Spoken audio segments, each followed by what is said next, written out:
요즘은 신문보다는 인터넷에 더 많은 뉴스가 올라옵니다. 그래서 인터넷을 이렇게 뉴스를 검색하려고 하는 게 아니라 그냥 인터넷을 켜면 뉴스가 먼저 뜨게 됩니다. 지난주에 제가 인터넷을 켜고 뉴스를 보는데 YTN이라고 연합뉴스에 나온 기사를 읽게 되었습니다. 거기에 이런 내용입니다. 추석인데 혼자 추석을 보내는 노인이 많다라는 그런 기사였어요. 지금 우리가 노인 사회이기 때문에 이제 홀로 추석을 보내는 노인이 많다라는 것이 특별할까? 그는 특별하게 다가오지 않았어요. 문제긴 하지만 그것이 이제 우리가 워낙 농촌에는 노인이 많고 또 그런데 제가 그 기사를 쭉 그냥 지나가려다가 눈이 확 멈췄어요. 왜냐면 이런 내용입니다. 지난 7일에 혼자 사는 이모 할머니에게 이번 추석을 어떻게 보낼지 묻자 이런 대답이 돌아왔다. 낙뢰를 부었지만 외지에 나간 뒤 왕래가 끊겼다. 넌 또 혼자인 것도 서러운데 툭하면 병원 신세를 진다. 심장과 호흡기 계통이 안 좋아 며칠 전에도 일주일 넘게 호흡 병상에 누워 있었다. 적적함을 달래주는 TV, 종종 안부를 살펴주는 사회복지사가 유일한 가족이다. 이런 내용이에요. 이제 전형적인 노령사회에서 우리의 이제 노인의 아픔을 이제 말하는 기사인 것 같은데, 근데 제가 이 기사를 관심 있게 보고 눈을 뗄 수 없었던 건 뭐냐면, 혼자 사는 이모 할머니 얘기인데 그 이모 할머니의 가로를 치고 72세 충북 충주시 시의원 이렇게 나왔어요.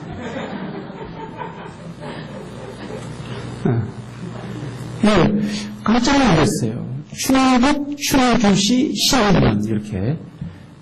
그러니까 시의원에 지난주 7일날 연합뉴스 기자가 충주면에 왔든 아니면 어제 충주에서 만났든 만나서 취재를 한 거예요. 취재했는데 혼자 사는 이모 할머니 72세고 지난 일주일 동안 심장과 호흡기 계통이 안 좋아서 병원에 일주일 입원하신 분. 그래서 제가 이 기사를 딱 읽는 순간 우리 상도 좋네. 지난 일주일 동안 입원하신 분이 누구지? 없는 것 같아요. 그런데 신앙원이라는 이야기에 제가 아주 눈을 뗄 수가 없었어요. 그래서 이 기사를 끝까지 천천히 다 읽게 되었습니다. 기사를 쭉 읽었는데 이런 기사예요. 더도 말고 덜도 말고 한가하면 같아라는 말처럼 추석은 생각만 해도 가슴 벅차오르고 마음 포근해진다. 환한 보름달 아래 온 가족이 고향집에 모여 그동안 못다한 정을 나누는 민족 최고의 명절이자 명절이지만 찬문이 없이 쓸쓸한 시간을 보내야 하는 노인들에게는 차라리 고통이다. 추석에 이런 얘기인데 그러면서 이제 또 한 기사가 같은 기사의 내용인데 기자가 또 이분이 시의원에만 취재하는 것이 아니고 단양에 가서 또 취재를 했던 것 같아요. 단양에 사는 박기정 할아버지와 김정숙 할머니는 8년 동안 유지해온 기초생활보장 수급자 자격이 박탈됐다. 국세청과 건강보험공단 조회에서 자녀가 부양 능력이 있는 것으로 확인됐지만 5남매 중 이들 부부를 보살피는 자녀는 없다. 5남매를 뒀는데 하나도 이 자녀를 부모를 살피는 자녀가 없다는 것이죠. 김씨 할머니는 자리에서 일어나지 못하는 1급 장애인데다가 엎친 데 덮친 격으로 박 할아버지마저 폐암 판정을 받았다. 긴급 생계비와 의료 지원을 받고 있지만 생활은 쉽지 않다. 2주에 한 번씩 자원봉사자들이 가져다주는 밑반찬마저 없다면 끼니 해결조차 못할 형편이다. 우리 이제 제3여전도에서 그때 우리 교회 비전주일에 나눌 때 우리가 밑반찬을 나누면 어떻겠습니까? 하는 이야기도 우리가 한번 생각해 봐야 될 것 같아요. 이렇게. 그러면서 당회자는 두 분 다 건강이 많이 안 좋아 수시로 잘 계신지 확인한다며 본인들은 정부에서 계속 도움받기를 바라지만 여기 이제 당회군 관계자가 하는 말입니다. 누가 가족을 대체할 수 있겠습니까? 누가 가족을 대신할 수 있겠습니까? 그런 얘기예요. 가족보다 더 좋은 그런 사회보장은 없어요. 여러분, 이 땅에서 가장 좋은 사회보장은 행복한 가정을 꾸리는 것이고 또 건강한 가정을 꾸리고 화목한 가정을 꾸려나가는 것입니다. 우리는 이제 당황해서 한 나서 취재하는 것 같아요. 기사가 이런 내용입니다. 다른 분이에요. 슬하에 4남매를 둔 김모 할머니 82세 중국 단양 할머니 역시 찾아오는 자녀가 없다. 철석같이 믿었던 아들은 사업 미천이 필요하다며 이따금 들러 야금야금 땅을 처분해 간 뒤 발길을 끊었다. 유일한 벗이 되어준 남편은 자식을 잘못 키운 죄값을 치르겠다며 스스로 목숨을 끊고 말았다. 자식을 잘못 키운 내 죄다. 그러면서 할아버지가 그냥 자살해버린 거예요. 할아버지 마음을 충분히 이해하지만 할머니는 어떡하라고.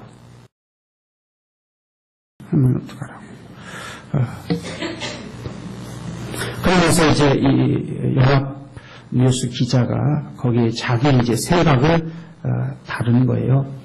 우리들 가치관에도 큰 변화가 생겼다. 명절에 부모를 찾아가야 한다는 의식 자체가 옅어지기 시작했다. 부모와 자식 관계가 남남처럼 완전히 단절된 경우도 적지 않다. 가정폭력, 이혼 등으로 자녀를 제대로 돌보지 않는 경우 부모에 대한 자녀의 부양 의무감이 희박하기도 하고 금전 문제 등으로 부모 기대를 저버린 죄책감에 차마 고향에 계신 부모를 못 찾는 자녀도 많다. 이렇게 기록하고 있어요. 그러니까 이 시대가 그렇습니다. 그래서 이 시대는 부모로부터 아이들이 학대를 받기도 합니다. 부모가 아이를 키우는데 20대 부모가 10개월 된 아이를 학대하다 아이를 죽였잖아요. 자기 아이인데 또 이렇게 자녀로부터 부모들이 외면당하는 그런 쓸쓸하게 노년을 보내는 노인들도 많습니다. 직장은 어떻습니까? 직장에서 실적이나 또 경쟁 때문에 아주 돈이 많이 들어가는 중요한 가장인데도 직장에서 사퇴를 당하거나 명예퇴직을 당하는 경우가 허다합니다. 또 대학 졸업을 앞두고 있는 청년들은 취직이 결정되지 못해서 대학 졸업을 미루고 취직 시험 준비를 하는 청년들이 많습니다. 또 그렇게 미룰 수는 없어서 졸업해도 아르바이트로 정규직이 아닌 일시직으로 3개, 4개씩 이동직으로 사회에 첫발을 딛는 그런 청년들이 많이 있습니다. 또 열심히 공부해서 좋은 기업, 대기업에 취직을 해서 안심을 했는데 대기업마저도 구조조정이다. 또 실적에 매여서 밤잠을 못 이루는 스트레스를 받는 그런 삶을 살아가고 있습니다. 이것이 우리 사회에 어쩔 수 없는 어두운 면만 말하는 것 같지만 현실인 것입니다. 저는 아버지 한 분이, 가장 한 분이 반듯한 직장에 다니면 온 가족을 안전하게 다 부양할 수 있는 그런 사회였어요. 그런데 이제는 온 가족이 다 돈을 벌어도 안전하게 풍성하게 살아갈 수 없는 사회가 되고 말았습니다. 사랑하는 성도 여러분, 이런 모든 문제가 돈의 문제일까? 저는 한 주간 내내 생각을 해보았습니다. 그런데 더 깊이 내면에는 경제적인 문제이기보다는 사람과 사람 사이의 관계의 단절과 관계의 뒤틀림에서 시작된다라는 것이죠. 꼭 경제적인 것은 아니라는 거예요. 오히려 경제적인 것은 수 있습니다. 근데 사람 사이에 그렇게 오랜 관계로서의 맺어져야 되는데 이것이 그 가운데 뒤틀려버리는 거예요. 관계가 아주 뒤틀려버렸어요. 왜 관계가 이렇게 황폐하려고 뒤틀렸을까 하는 것이죠. 그래서 오늘 본문의 말씀 은하는 자가 복이 있다라고 말씀하는 이 은이라는 말 가운데 은이라는 말의 중요한 뜻은 두 가지가 있는데 하나는 하나님의 뜻을 행하는 게 의고요.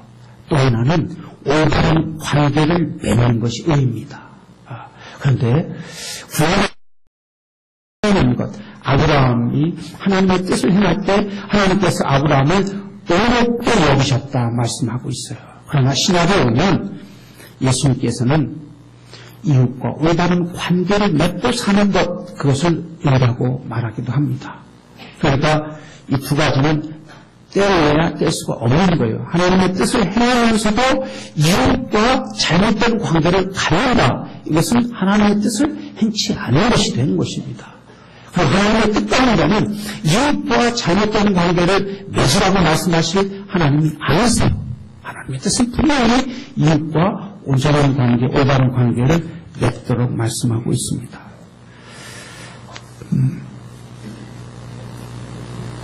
여러분, 우리가 사람과 올바른 관계를 맺기 위해서는 우리의 생각이나 판단력이 올바르야 돼요. 바르야 된다는 것이죠. 그런데 공이라는 말 자체도 시편에서 말할 때 우리 사람으로 적용할 때는 정확한 판단력을 공이라고 말하고요. 정의는 정확한 판단을 실천하는 것을 정의라고 말해요.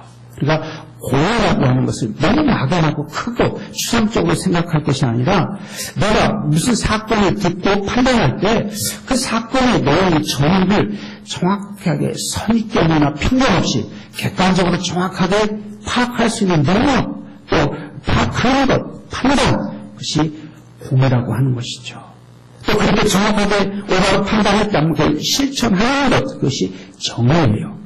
그런데 우리는 참 여러 가지 편견과 우리의 심리 상태 때문에 통계에 의하면 대화할 때 상대방의 말을 무슨 얘기인지 듣고 있지만 상대방의 말을 정확하게 듣는 경우가 25%라고 합니다. 그러니까 서로 이렇게 대화합니다. 제가 사모님하고 이야기합니다. 무슨 얘기하면 저는 사모님 얘기를 듣고 있지만 사모님이 정말 하고 싶은 의도까지 내가 이렇게 세심하게 경청해서 듣지 않은 이상은 그냥 흘려버린다는 얘기예요. 흘려버린다요. 25% 이야기는 4분의 1밖에 듣지 못한다는 얘기예요. 나머지 75%는 이야기를 들으면서도 내 생각을 계속 하고 있던가, 아니면 상대방의 이야기에 내가 어떻게 반론을 제기할까? 그거 틀린 거야, 이거야. 내가 말할 준비를 하고 상대방의 이야기는 그냥 귓등으로만 듣고 빨리 끝나기만 기다렸다가 얘기가 끝나자마자 다다다다다 이게 아니야. 그러면서 내 얘기만 하고 싶어 한다는 것이죠. 그러니까 진정한 대화가 부재하고 소통이 일어나지 않는 것이죠. 그러니까 우리가 내 생각이 옳다라고 주장하는 것이 얼마나 부정확한 상황에서 내 생각을 주장하는가 하는 이야기입니다. 그러니까 하나님께서 솔로몬에게 안치는 문제를 드리고 나서 하나님께서 너무 기뻐서 솔로몬에게 내가 너에게 무엇을 해줄까? 내가 너에게 어떤 축복을 더해줄까? 그럴 때 솔로몬이 그런 이야기를 합니다.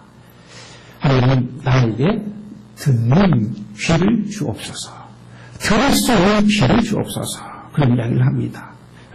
이제 한국에게서는 그것을 하나님 나에게 지혜를 주옵소서. 그런데 그 지혜라는 말을 아주 우리가 이제 듣는 귀다 그래서 듣는 귀로 다시 기록 성경에는 번역을 했는데 그렇습니다.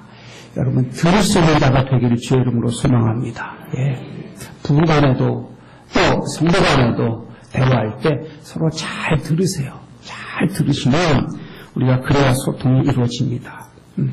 자, 오늘 오늘의 주리고 목마른 자에게 복이 있나니 저가 만족함을 얻게 될 것이다 하는 것인데, 먼저 오늘의 주리다라는 뜻이 뭘까라는 뜻을 먼저 우리가 알아보겠습니다.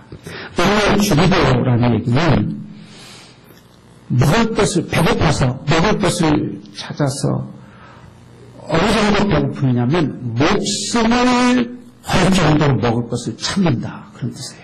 그러니까 얼마나 배고프면 목숨을 걸겠습니까? 얼마나 배고프면 목숨을 걸 정도로 음식을 찾겠습니까? 그만큼 아주 배고픈 상태를 말해요. 그러니까 의를 배고파 죽는 자가 지금 음식을 찾듯이 그렇게 의를 찾아라. 그러면 만족이 있을 것이다, 그 말씀이에요. 또 너무 많이 말라서 혀가 입천장에 달라붙을 만큼의 목마름이에요. 그러니까 입이 쩍쩍 마를 정도를 아예 혀가 입천장에 달라붙는, 이것을 기갈이다라는 말로 쓰지 않습니까?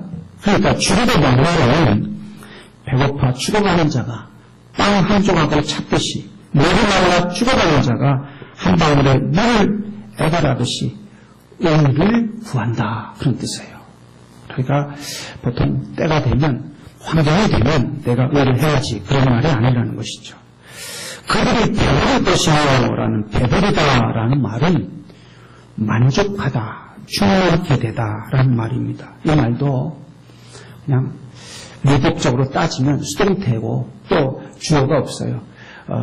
문장에서 주어가 없는 수동태는 누구로부터 만족해 되느냐, 누구로부터 배부름을 얻을 것이냐라고 할 때 주어는 항상 누구라고 말씀드렸어요? 하나님. 하나님으로부터 만족과 충만함을 얻게 될 것이다 라는 그런 뜻입니다. 과연 그런가? 제가 말씀을 찾아보니까 시편 5장 12절에 이런 말씀이 있습니다. 여호와여, 주는 의인에게 복을 주시고 방패와 같은 은혜로 그를 호위하시리이다. 하나님께서 의인을 복 주신다는 거예요. 그리고 방패와 같이 호위하시고 보호하신다. 또 이사야 말씀 3장 10절에 너에게 복이 있으리라 말하라 말하고 있습니다. 또 시편 34편에는 의인을 믿으시며 여호와께서 들으시고 그들의 모든 화에서 건지셨도다. 또 19절에는 의인을 고난하는 여호와께서 그의 모든 고난에서 건지시는도다. 의인에게 주신 축복이 크고 놀랍습니다. 그런데 왜 우리는 이렇게 놀랍고 큰 의를 행하는데 어렵고 힘들고 의를 행하는 것이 자연스럽지 못한가 것이죠. 여기에 우리의 신앙의 딜레마가 있습니다.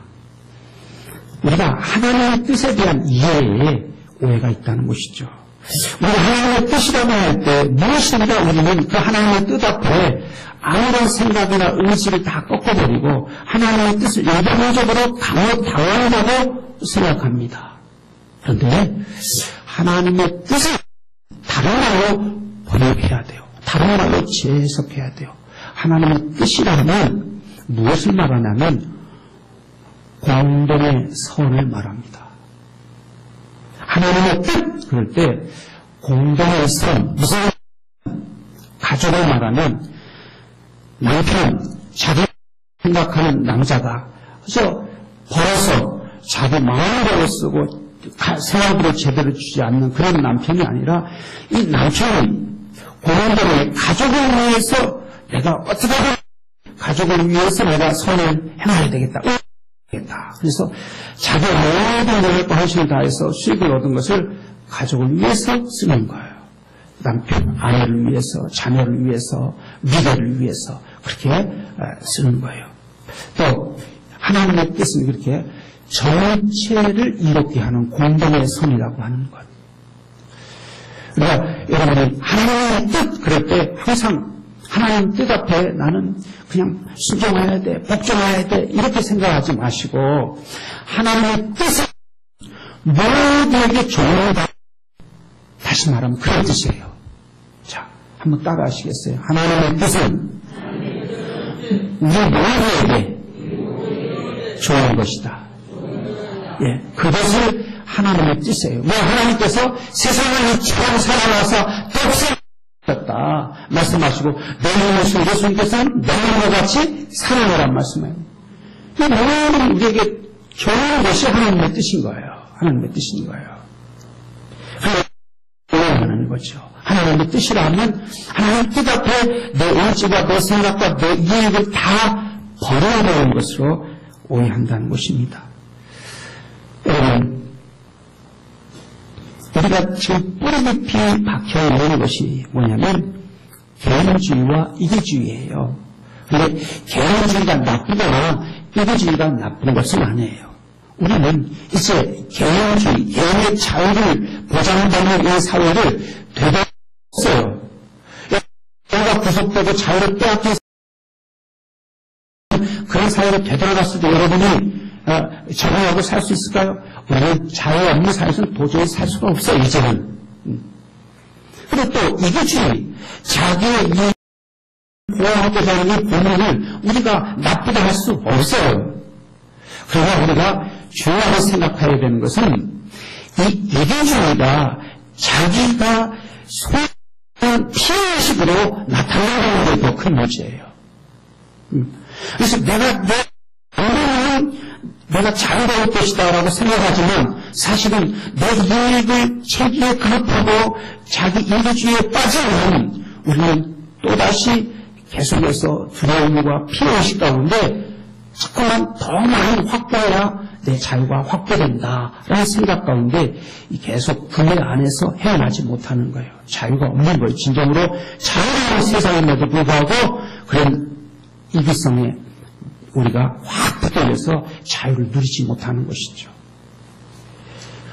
공동의 선을 추구할 때 우리에게 더 큰 자유로움이 있고 더 크게 우리에게 돌아오는 것인데 우리는 그것을 내가 공동의 선을 모두에게 좋은 것은 나에게는 손해다.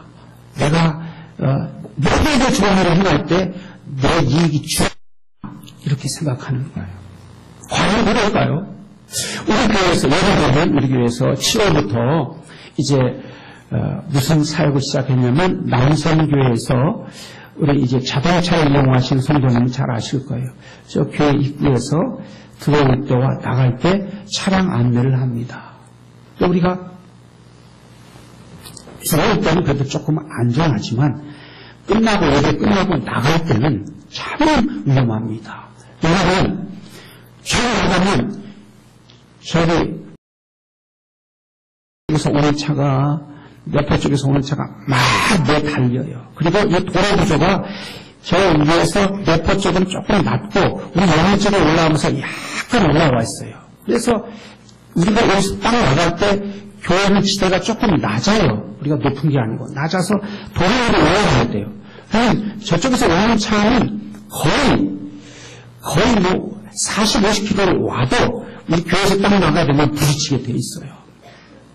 이거 어느 집도 있고 그래서 저게 좀 마음 이쁘니까 좀 속도 방지를 좀 해야 좋은데 어느 집도 있는데 그걸 안 해놓는데 하여튼 이렇게 쫙 나가서 확 부딪히면 우리 성도만 상하는 것이 아니라 그 운전하는 분, 교회 앞에 지나가다 그분도 사고 날 위험이 있어요. 그래서 남성교회에서는 우리가 안전을 위해서 그렇게 안내했으면 좋겠습니다. 이렇게 봉사조를 정해서 7월부터 7, 8, 9 지금 3개월째 하고 있습니다.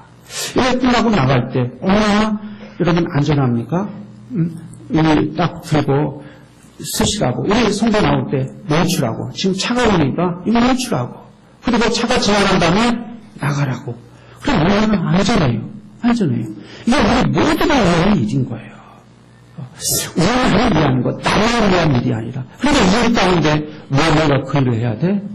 이렇게 생각하면서 내가 참여하지 않는다면, 아무도 관계가 담당하지 않는다면 우리는 언젠가 사고를 당하게 된다는 것이죠. 그 사고는 생명이 죽을 수도 있고 사람이 부부자가 될 수도 있고, 그리고 우리가 다칠 뿐만 아니라 운전하는 우리는 큰 차 트럭을 몰고 나가는데 조그만 차 소형차 몰고 오다가 부딪히면 그 차는 또 그 차 운전사가 죽을 수도 있지 않습니까? 그러니까 우리가 전체 모두를 위하는 일이 나를 위한 일이다라는 생각으로 하나님의 뜻을 바꿔서 여러분이 받아들일 수 있기를 소원합니다. 그렇지 않을 거예요? 예전에 여러분의 나는 모두에게 좋은 것은 나에게 손해가 되는 거예요? 아니에요. 절대 그렇지 않습니다. 그것은 우리 안에 있는 이기심이 우리를 속이는 거예요. 또 여러분이 나 혼자서 언제라는 생각이 있어요. 나 혼자 세상은 다 악한데 나 혼자 선하게 산다고 해서 세상이 변화가 될까? 그렇지 않습니다. 여러분요, 세상에 묻겠습니다. 선한 사람이 더 많습니까? 악한 사람이 더 많습니까? 여러분 잘 아시잖아요. 선한 사람이 더 많잖아요. 세상은 수없이 그래서 지금도 이렇게 아름답게 세상이 꾸려져 나가고 있는 거예요. 하나님의 섭리예요. 나 혼자서 그렇게 의를 행한다 해서 세상이 의롭게 변했다라고 하는 그런 자괴감에서 벗어나서 나 혼자라도 빛과 소금으로 하나님이 주신 사명을 감당하고 세상의 빛으로 소금으로 살아야 되겠다. 여러분이 결단을 하시는 사랑하는 주의 백성이 될 수 있기를 소원합니다. 예. 자, 5단은 관계에 대해서 말하겠습니다. 자, 하나님의 뜻을 원하는 5단의 관계를 우리가 맺기 위해서는 먼저 뭘 해야 되냐면 상대방에게 뭘 요구하기 전에 내 책임을 다해야 돼요. 내 책임을 다해야 돼요. 특별히 성도들은 이게 부족해요. 예수 믿는 사람이 더 약삭 빠르고 예수 믿는 사람이 더 부도덕하다 이런 얘기를 왜 했습니까? 우리가 은혜만을 이야기하는 거예요. 은혜만을 이야기하면서 사회의 은혜만을 이야기하면서 무엇인가 밝혀져 있는데 내가 무엇인가 내 몫을 내 책임을 정확하게 해내는 것에 대해서는 부족해요. 여러분, 오랜 관계의 출발은 내 몫을 내가 올바르게 하는 데서부터 출발합니다. 그래야 관계가 올바르게 시작될 수 있어요. 부모와 자식의 관계도 그렇습니다. 저는 가슴이 얼마나 아파요. 세상에 82세 먹은 노인 부모를 두고 그저 사업자금을 야금야금 빼가가지고 다 부모의 재산을 다 팔아가지고 사업하다 다 허랑방탕하게 탕진해버리고 그러고는 명절 때 호병을 보이고 그러니까 아버지는 자기 푸른 보기에 자식이 와서 달라고 그럴 때 어머니는 그러지 않았겠어요. 그거 다 주고 나면 우리는 노인인데 어떻게 먹고 살려고 그래. 그럴 때 이 다나의 할머니 82세 할아버지는 자살한 할아버지는 그래도 자식을 믿어야지 어떡하나. 자식한테 우리가 해줄 수 있는 것 우리가 해줄 수 있는 거 해주게나. 그러면서 마지막 남는 논밭을 털털 털어서 다 주었을 거예요. 근데 돌아오는 것은 자식으로부터 버림받음이라는 거죠. 여러분, 왜 이런 사회가 될까요? 우리가 그렇게 살아야 되겠습니까? 이렇게 버리는 인간 관계가 황폐해야 되는 사회에 우리가 살아야 되겠는가? 하나님께서 결코 그렇게 살도록 원치 아니하십니다. 자기 몫을, 자기 책임을 다하지 않기 때문에 그래요. 자기 책임을.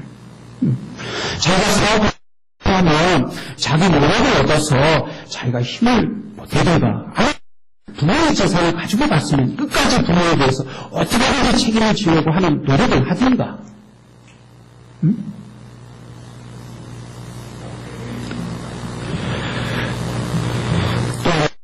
깊이 생각해야 될 것은 뭐냐면 이렇게 할아버지처럼 자살하지 말아야 되는데 뭐냐면 인생은 따라하시기 바랍니다. 이게 중요해요. 인생은 과정이다. 네. 인생은 단번에 결정되지 않습니다. 인생은 사는 과정이에요. 과정이에요. 죽음도 하나의 과정이에요. 근데 이 과정인 것을 잃어버리고 한 사건을 가지고 그것이 인생의 전부인 것처럼 실패했다, 성공했다. 우리가 속단하는 거예요. 대학 입시에 실패하면 인생이 다 끝난 것처럼 아파트에서 뛰어서 자살하는 수험생이 있는가 하면 대학 아니 취직이 안 돼서 또 그렇게 자살하고 또 이렇게 우리는 인생에 일어나는 이런 사건들 하나하나가 과정인데 언젠가 다시 회복하고 일어서서 오는데 그 과정하고 그것을 전부라고 생각하는 것이죠. 여러분 우리 인생은 모두 다 과정일 뿐입니다. 그런데 그 과정을 밟아 나갈 때 의로운 자에게 하나님께서 함께 하시겠다는 거예요. 하나님께서 그 의로운 자에게 시편 92편 12절에 이렇게 말씀하고 있습니다. 좋은 나무같이 번성하며 레바논의 백향목같이 성장하리로다 말씀하고 있습니다. 한번에 모든 것이 결정되고 완성되고 끝나는 것이 인생이 아니라 인생은 과정일 뿐이에요. 그 과정의 것을 깊이 인식하고 또 그 과정을 거쳐갈 때 그 과정을 인도하시는 선포하시는 분은 하나님이세요. 기도하시겠습니다.